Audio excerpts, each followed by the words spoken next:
ಮಂಗಳೂರಿನ drug city ಮಾಡಲು ಮುಂದಾಗಿದ್ದ 6 ಮಂದಿ ಡ್ರಗ್ ಪೆಡ್ಲರ್ಗಳನ್ನು ಪೊಲೀಸರು ಈಗಾಗಲೇ ಬಂಧಿಸಿದ್ದು, ಇವರಿಗೆಲ್ಲ ಡ್ರಗ್ ಸಪ್ಲೈ ಮಾಡುತ್ತಿದ್ದ ಉಗಾಂಡ ಮೂಲದ ಮಹಿಳೆಯನ್ನ ಈಗ ಬಂಧಿಸಲಾಗಿದೆ. ಉಗಾಂಡ ಮೂಲದ ಬೆಂಗಳೂರಿನಲ್ಲಿ ವಾಸವಿದ್ದ ಮಹಿಳೆ ಜಲಿಯಾ ಜಲ್ವಾಂಗ್ ಎಂಬಾಕೆಯನ್ನ ಸಿಸಿಬಿ ಪೊಲೀಸರು ಜಿಗಣಿ ಪರಿಸರದಲ್ಲಿ ಬಂಧಿಸಿ 4 ಕೆಜಿ ಎಂಡಿಎಂಎ ವಶಕ್ಕೆ ಪಡೆದಿದ್ದಾರೆ.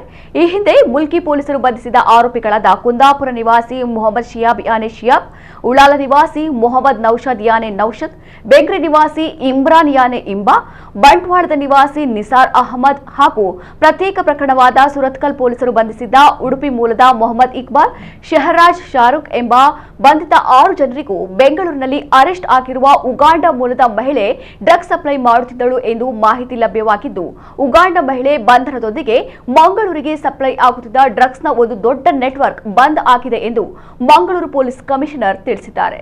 ಉಗಾಂಡ ಮಹಿಳೆ ತನ್ನೊಂದಿಗೆ ಸುಮಾರು 4 ಕೆಜಿ ಎಂಡಿಎಂಎ ಡ್ರಗ್ಸ್ ಅನ್ನು ಹೊಂದಿದ್ದು, ಅದರ ಮೌಲ್ಯ ಸುಮಾರು 4 ಕೋಟಿ ಎಂದು ಅಂದಾಜಿಸಲಾಗಿದೆ. ನಮ್ಮ ಮಂಗಳೂರಿನ ಯುವಕರೆಲ್ಲರಿಗೆ ಕೂಡ ಡ್ರಗ್ಸ್ ಸಪ್ಲೈ ಮಾಡ್ತಿದ್ದಂತಹ ಒಂದು 6 ಜನ ಪೆಡ್ಲರ್ಸ್ಗೆ ವ್ಯವಸ್ಥಿತವಾಗಿ ಬೆಂಗಳೂರು ಸರಿಹದ್ದಿನಿಂದ ಡ್ರಗ್ಸ್ ಸಪ್ಲೈ ಮಾಡ್ತಿದ್ದಂತಹ ಒಬ್ಬ ಉಗಾಂಡ ಮೂಲಕ ಮಹಿಳೆಯನ್ನು 4 ಕೆಜಿ ಎಂಡಿಎಂಎನೊಂದಿಗೆ ಜಿಗಣಿ ಸರಿಹದ್ದಿನಲ್ಲಿ ನಮ್ಮ ಸಿಸಿಬಿ ಪೊಲೀಸರು ಅರೆಸ್ಟ್ ಮಾಡಿದ್ದಾರೆ. ಇದರೊಂದಿಗೆ ನಮ್ಮ ಮಂಗಳೂರು ಸರಿಹದ್ದಿನಲ್ಲಿ ಡ್ರಗ್ಸ್ ಸಪ್ಲೈ ಮಾಡ್ತಿದ್ದಂಥ ಸಪ್ಲೈಯರ್ಸ್ಗೆ ಎಲ್ಲರಿಗೆ ಕೂಡ ಇದ್ದಂಥ ಒಂದು ಸೋರ್ಸನ್ನು ಅರೆಸ್ಟ್ ಮಾಡಿದಂಗಾಗಿದೆ.